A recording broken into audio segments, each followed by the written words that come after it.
오늘 요한 1서 3장 10절에서 15절까지의 말씀을 읽었습니다. 말씀 제목은 가인같이 하지 말라, 가인같이 하지 말라라는 제목으로 오늘 말씀을 생각해 보겠습니다. 세상 사람들은 곧잘 출생 성분을 따집니다. 어느 가정, 어느 가문, 어느 지방 출신인지 따져 보기를 잘합니다. 여러 민족이 사는 미국 같은 나라에서는 어느 민족을 출생 근원으로 하고 있느냐에 따라서 그것을 근거로 사람들의 성격을 판단하기도 합니다. 우리가 종종 영화에 보면 아일랜드 계통의 사람들은 이렇다, 또 이태리 사람들은 이렇다 하는 이야기를 미국 영화를 통해서 보기도 합니다. 그렇게 출생 성분을 중요시 하지만은 우리 신자들은 출생 근원이 하나님입니다. 하나님에게서 난 자들입니다. 세상 사람들이 따지는 그런 출생 근원들을 뛰어넘어서 하나님이 출생 근원이 된 사람들이 바로 우리 신자들입니다. 오늘 본문에서도 마귀의 자녀와 하나님의 자녀가 드러났다고 되어 있는데, 우리가 하나님에게서 나기 전에는 마귀에 속해 있는 상태에 있었습니다. 마귀에게서 난 자, 즉 마귀의 자녀라고 할 수 있습니다. 신자가 된다고 하는 것은 마귀의 자녀에서 하나님의 자녀로 새로 거듭나는 것을 의미합니다. 마귀라고 하니까 뭔가 흉측한 느낌을 주지만은 마귀의 가장 큰 특징은 하나님 없이 독립적으로 살겠다는 것입니다. 마귀의 자녀들의 특징도 이와 마찬가지입니다. 하나님의 주권을 인정하지 않고 자기 의지대로, 자기 욕망대로 살겠다는 것입니다. 에덴에서의 아담의 범죄도 바로 이러한 성격의 죄입니다. 오늘 본문 10절에서는 일상생활 가운데에서 마귀의 자녀들의 특징을 두 가지로 들고 있습니다. 첫째는 의를, 올바른 일을 행치 아니하는 것입니다. 의를 행하지 아니한다는 것은 쉽게 말하면 바르게 살지 않는다는 뜻인데, 이 말은 너무나 광범위하게 들릴 수 있습니다. 기본적으로는 하나님과 바른 관계를 맺고 사람들과 바른 관계를 맺는 것이 의라고 할 수 있습니다. 의를 행치 아니하는 형태가 여러 인간관계에서 나타나기도 하고, 사회적으로는 좀 더 극단적으로 여러 범죄들의 형태로 나타나기도 합니다. 참으로 이 사회는 형법으로 처벌을 받아야 마땅한 크고 작은 죄들, 끔찍한 범죄들이 실체 없이 범해지고 있습니다. 세계적으로 보더라도 그러한 끔찍한 범죄들이 지금도 벌어지고 있습니다. 마귀의 자녀라고 표현할 수밖에 없는 범죄자들이 낮이나 밤이나 할개를 치고 있습니다. 경찰과 사법당국 같은 공권력이 없다면 참으로 무시무시한 세상에 우리가 살고 있을 것입니다. 그런데 오늘 본문에서 마귀의 자녀들의 또 한 가지 특징은 그 형제를 사랑하지 아니하는 것이라고 했습니다. 또 하나의 특징은 그 형제를 사랑하지 아니하는 것이라고 했습니다. 무릇 의를 행하지 아니하는 자나 또는 그 형제를 사랑하지 아니하는 자는 하나님께 속하지 아니하니라. 거꾸로 이야기하면 의와 사랑이 하나님의 자녀들의 특징이 되겠습니다. 의를 행치 않고 서로 사랑하지 않는 것이 마귀의 자녀들의 특징이라면 의와 사랑이 하나님의 자녀들의 특징이 되겠습니다. 사도 요한은 11절에서 다시 한번 우리가 하나님에게서 난 자로서 서로 사랑할 것을 권면하고 있습니다. 서로 사랑하라는 이 말씀은 예수님도 제자들에게 자주 하셨고 사도 요한도 요한일서나 여러 서신들을 통해서 자주 말하고 있습니다. 성도들이 처음부터 들었던 소식입니다. 익숙하게 들었던 소식입니다. 우리가 서로 사랑할지니 이는 너희가 처음부터 들은 소식이라. 처음부터 들은 소식이라는 말은 시간적으로 태초부터 들었다는 의미도 있지만은 사실은 가장 중요한 소식이라는 의미가 있습니다. 가장 중요한 소식이므로 처음부터 계속 반복해서 강조되고 있습니다. 하나님의 자녀가 되고 신자가 된다는 것은 바로 서로 사랑하는 이 관계 속으로 들어온 것을 의미합니다.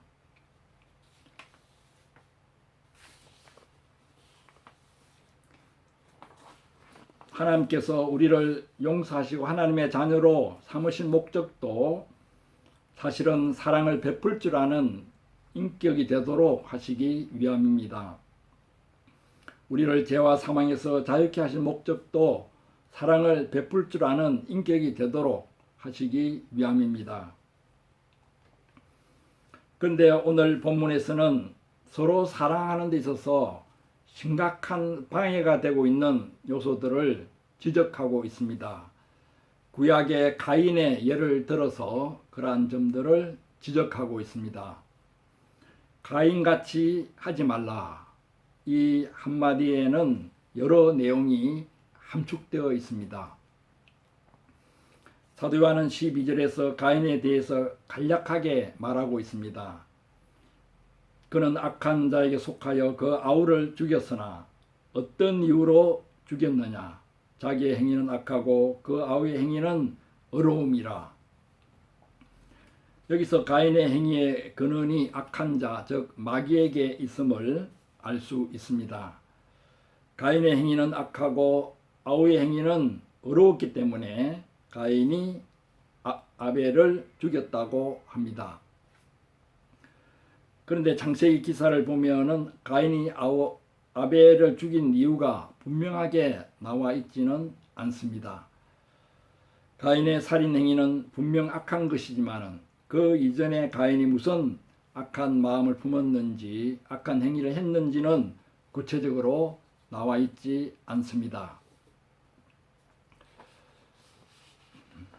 가인은 오히려 아벨과 함께 하나님께 제사를 드리는 어떻게 보면 선한 일을 한 것이 아닌가 의문이 생기기도 합니다. 가인은 원래 아담과 이브의 큰 기쁨의 대상이었습니다. 아담이 하와와 동침하여 아들을 낳고 내가 하나님으로부터 득남하였다 하여서 무척 기뻐하며 아들 이름을 가인이라고 지었습니다. 가인은 얻었다는 뜻입니다.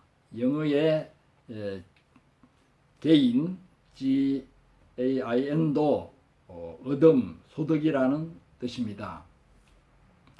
아담은 가인을 인생의 큰 소득으로 여기며 기쁨과 감사로 키웠습니다. 그런데 아우 아벨이 또 생겼습니다. 가인으로 향한 부모의 사랑은 여전한데도 가인 입장에서는 아벨에게 부모의 사랑을 빼앗긴 같은 느낌을 가졌을 수도 있습니다. 가인은 농사를 짓고 아벨은 양치는 자가 되었습니다. 세월이 지난 후에 가인은 땅의 소산으로 제물을 삼아 여호와께 드렸고 아벨은 양의 첫 새끼와 그 기름으로 제사를 드렸습니다. 그런데 문제가 발생했습니다. 여호와 하나님이 아벨의 제사는 받으셨으나 가인의 제사는 받지 않으셨습니다. 그러자 가인이 심히 분하여 안색이 변했습니다. 이때 하나님께서 가인에게 말씀하셨습니다. 너가 분하여 함은 어찌 됨이며 안색이 변함은 어찌 됨이냐. 너가 선을 행하면 어찌 낯을 들지 못하겠느냐. 선을 행하지 아니하면 죄가 문에 엎드려 있느니라. 제가 너를 원하나 너는 죄를 다스릴지니라. 개역 개정에서는 제가 너를 원하나 라고 되어 있으나 개역 한글에서는 제의 소원은 너에게 있으나 라고 되어 있습니다. 하나님께서는 가인의 마음속에 이미 무서운 죄가 싹트고 있음을 아시고 경계하셨습니다. 죄의 소원이 너에게 있으나 너는 죄를 다스릴지니라. 하지만 가인은 하나님의 권면까지도 외면하고 자기 마음먹은 대로 아우를 살인하는 행위를 저질렀습니다. 이것이 성경 기록으로는 인간과 인간 사이에 벌어진 최초의 범죄가 됩니다. 그 최초의 범죄가 다른 사람도 아닌 형제를 형제가 살인한 죄입니다. 이보다 제약된 인간 본성을 더 잘 드러내는 범죄도 없을 것입니다. 세상에서 누구보다도 사랑해야 할 대상인 형제를 돌로 쳐 죽이는 끔찍한 범죄입니다. 이것이 하나님을 떠난 인간의 적나라한 모습입니다. 여기서 가인이 살인하기 이전에 지은 악한 죄는 무엇이겠습니까? 첫째는 하나님의 주권을 깊이 인정하지 않은 것입니다. 첫째는 하나님의 주권을 깊이 인정하지 않은 것입니다. 하나님께서는 아벨의 제사는 받으시고 가인의 제사는 받지 않으신 이유가 성경에서는 잘 나타나 있지 않습니다. 아벨은 첫 새끼를 드리는 정성을 다해서 드렸는데 가인은 첫 열매가 아닌 것으로 정성 없이 들은 것이 아닌가 그렇게 말하는 사람도 있지만은 그것은 어디까지나 추측일 뿐입니다. 문제는 하나님께서 제사를 받지 않았을 때의 가인의 태도입니다. 하나님께서 제사를 받지 않았을 때의 가인의 태도입니다. 하나님께서 자기 제사를 받지 않으셨다면 분명히 자신에게 문제가 있다고 생각해서 자기를 돌아보는 태도를 가지는 것이 마땅합니다. 그러나 가인은 오히려 분하여 안색이 변할 정도가 되었습니다. 이것은 하나님의 주권을 깊이 인정하지 않고 자기가 무엇을 잘못했느냐는 식의 태도입니다.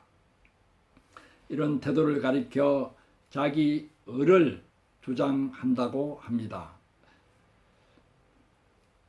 둘째는 아벨에 대해 시기하는 마음입니다.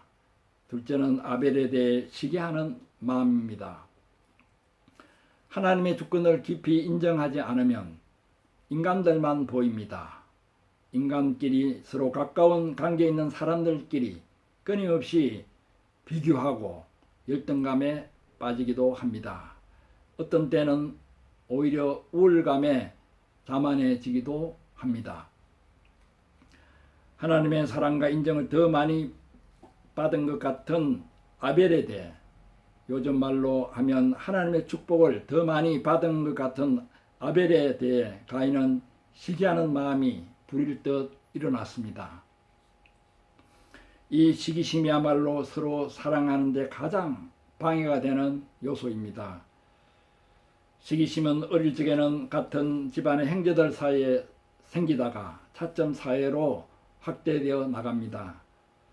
무섭게 경쟁하는 시대일수록 사람들 마음 가운데에는 시기심이 독버섯처럼 자라게 됩니다. 사랑의 사도가 되어야 될 신앙의 세계에서도 시기심이 크게 작용하는 것을 봅니다. 목회자들 사이에서도 서로 비교하고 시기하는 마음이 가득합니다. 그래서 그러한 시기심 때문에 다른 교회보다 더 큰 교회를 지으려고 무리하게 교회를 경영하기도 합니다. 저가 흑의 작가 스탕달은 그 당시 현대인의 마음을 분석하기를 선망과 질투와 무력한 정오로 가득 차 있다고 했습니다. 전에도 제가 말씀드린 대로 현대인의 심리는 선망과 질투와 무력한 정오라는 것입니다. 처음에는 부러워하고 선망하는 정도에 머물러 있다가 차츰 시기와 질투로 변하고 시기하고 질투에도 결국 얻지 못하게 되면 정오심으로 들끓게 됩니다. 그런데 그 정오심은 대개 어떤 행동으로 옮길 수 없는 비겁한 정오심이기 때문에 무력한 정오라고 했습니다. 봉건 사이가 무너지고 사람들 사이가 점점 더 평등한 그런 형태로 사회가 발전될수록 평등 사회가 되어 갈수록 경쟁심은 더욱 심해지고 그만큼 선망과 질투와 무력한 정오는 증가됩니다.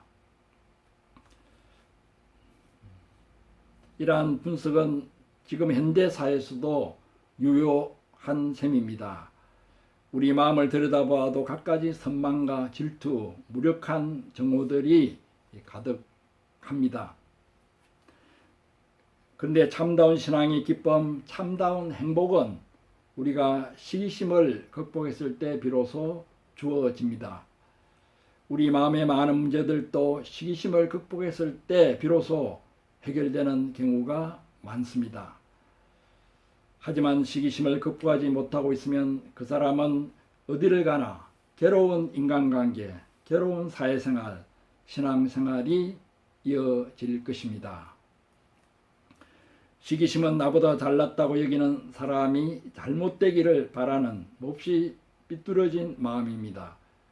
시기의 대상이 잘 될 때 축복해 주는 마음을 가질 수 없습니다.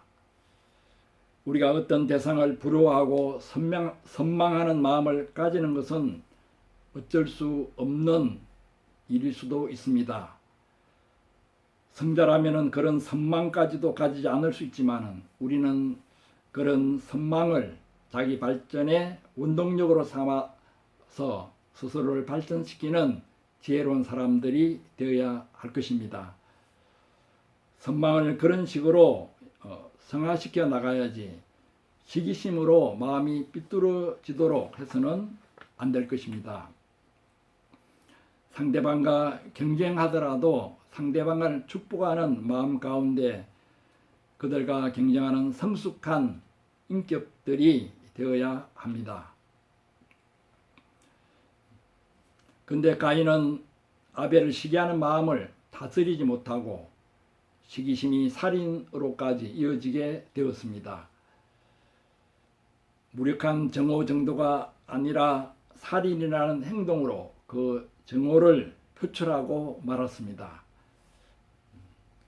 남을 시기한다는 것은 의식적이든 무의식적이든 살인 심리와 동합니다.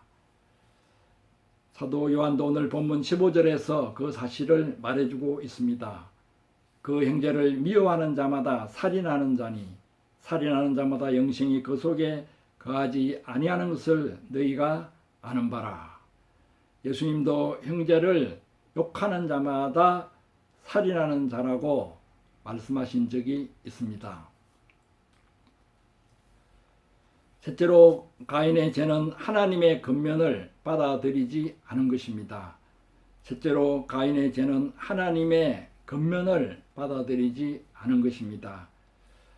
하나님은 가인이 죄를 품고 있을 때 그 죄가 행동으로 옮겨져 열매를 맺지 말라고, 열매를 맺지 않도록 하라고 권면하셨습니다. 죄가 문에 엎드린 듯이 곧 덮칠 기세로 있다고 경고하시면서 제 소원을 다스리라고 말씀하셨습니다. 말하자면 하나님은 가인에게 마지막 기회를 주신 것입니다. 그러나 가인은 하나님의 간곡한 권면을 받아들이지 않고 끝내 자기 욕심대로 행했습니다. 이러한 상태를 사도 바울은 로마서 2장 4절 5절에서 이렇게 말하고 있습니다. 로마서 2장 4절 5절 혹 너가 하나님의 인자심이 너를 인도하여 회개하게 하심을 알지 못하여 그의 인자심과 용납하심과 길이 참으심에 풍성함을 멸시하느냐. 다만 너의 고집과 회개하지 아니한 마음을 따라 진노의 날 곧 하나님의 의로우신 판단이 나타나는 그날에 임할 진노를 너에게 쌓는도다.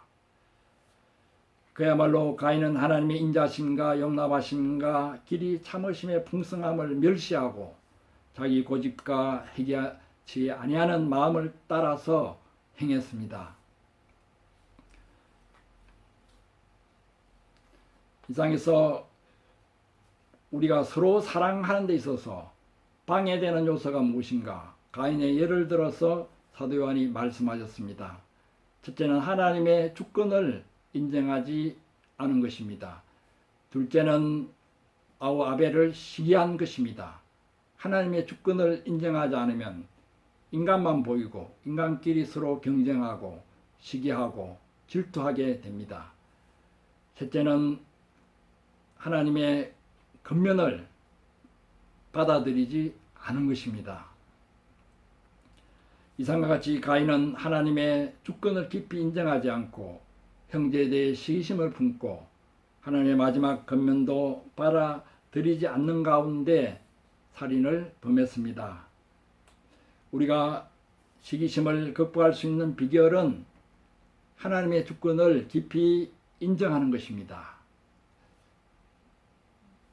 우리가 비록 시기심을 극복하지 못하여 죄를 지을 위험에 처해 있더라도 하나님은 우리를 성실하게 찾아오셔서 상담해 주시고 권면해 주십니다.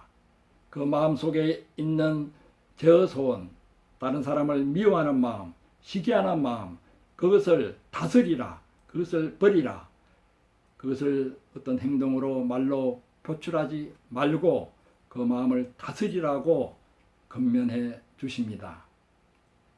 이 권면마저 우리가 거부한다면 소망이 없습니다. 그러나 우리가 하나님의 주권을 깊이 인정하고 하나님의 권면을 받아들여서 시기심을 극복하면 경쟁 대상들이 축복의 대상, 사랑의 대상으로 보이게 될 것입니다. 시기심으로 병들어가던 우리 마음이 치유되고 영혼의 자유를 얻게 됩니다. 그 경험은 사망에서 생명으로 옮겨지는 것과도 같습니다. 14절 말씀을 읽어보겠습니다. 14절 말씀 우리가 형제를 사랑함으로 사망에서 옮겨 생명으로 들어간 줄을 알거니와 사랑치 아니하는 자는 사망에 머물러 있느니라. 우리가 형제를 사랑함으로 사망에서 옮겨 생명으로 들어간 줄을 알거니와 사랑하지 아니하는 자는 사망에 머물러 있느니라. 우리가 이러한 사랑을 실천해 나갈 때 세상이 칭찬만 하는 것은 아닙니다.